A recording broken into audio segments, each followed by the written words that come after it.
明年3月要进行的世界棒球经典赛，因为大国伤兵要参加比赛，已经引发着球迷抢门票。伫日本的票务代理网站，上贵的一张门票竟然划价划到新台票10万块。 明年3月开战的世界棒球经典赛，因为大国伤兵有要比，球迷拢足惊抢无票。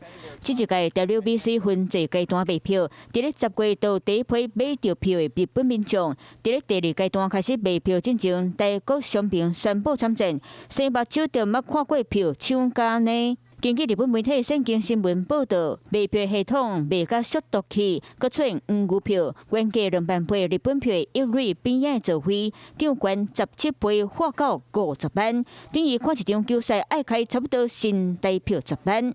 包括台湾球迷在内，海外民众会伫咧12月70开放抽选，互球迷的心情是真紧张。那针对黄牛票，官方搁一摆呼吁，无经过允准，袂当转卖门票。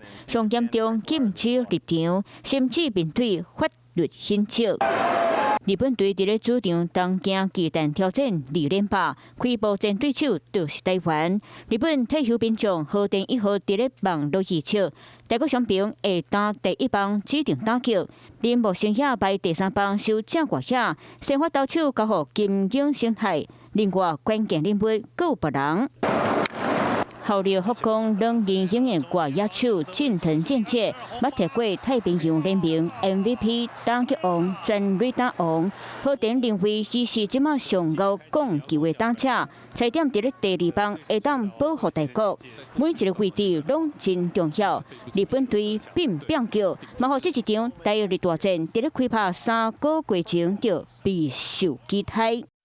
Hello， 大家好，我是林文。想要抢先掌握最及时的新闻资讯吗？赶快订阅、按赞、开启小铃铛，锁定华视新闻的 YouTube 频道。